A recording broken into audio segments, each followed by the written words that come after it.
So what did you miss at Jubilee today? Well, you missed Remembrance Sunday. The Sunday before Remembrance Day when we collectively gather as a community to honor and remember those who have died in service of their country, those who have made it possible for us to continue to hope for and work for peace. We often focus on uh, the great wars of the Western world, the First World War, the Second World War, because Canada was involved in those wars. But we also spend some time acknowledging the cost of war, the things that we lose as well as the things that we have gained. We honor those who have died in service. We honor those who have been changed by military service. Having gone to war and returned, they can never be the same again. We honor the families who have grieved and struggled and helped. We honor those who have had to fill in while great numbers of our community have been away at war. It, it's a hard time, Remembrance Day. It's certainly never been a time to glorify war, but it is a time to honor those who have sacrificed.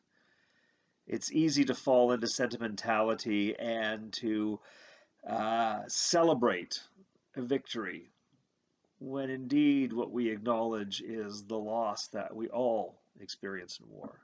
We acknowledge the wish of most veterans that we never go to war again, that we find a just peace, an honest peace, and that we strive to find ways to build that peace that do not involve war. It's a complex day, but we are complex people. And so today we gathered acknowledging and honoring our veterans, those in our presence, those in our hearts. We heard the last post and the reveille. We had our 2 minutes of silence. We read the rolls of those in this church community who have offered themselves in active service. And we listened to music. And we heard a very compelling story about the first Remembrance Day, then called Armistice Day, which happened in 1919, November 11th, 1919, 1 year after the completion of what was called the Great War by some, World War II now by historians, but at the time they called it the last war because it truly was the belief that this war was so large, so horrific that we would all know that we could never repeat it.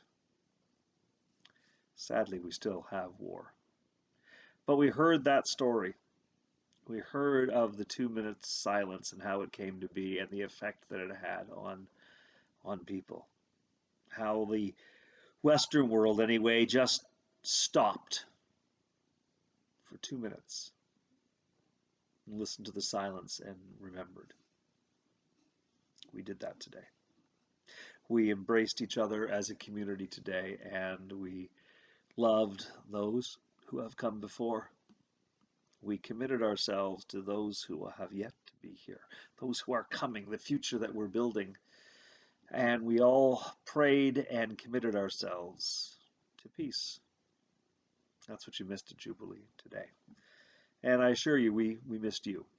So hopefully you'll be with us soon and we will be together. But until that comes, I invite you to take some time, even this week, to remember those individuals who have given themselves in service to our country, who have given themselves in service to their country, whatever country that may be, those who are willing to die, that others might be free, but also to consider the families, the ones who waited at home, the ones who were sorely disappointed when their loved ones didn't return, those who were challenged when their loved ones returned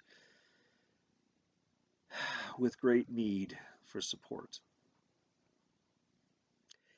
It's not an easy road to get here. It's not an easy road ahead, but There are those who have done it before, and we will do it as well.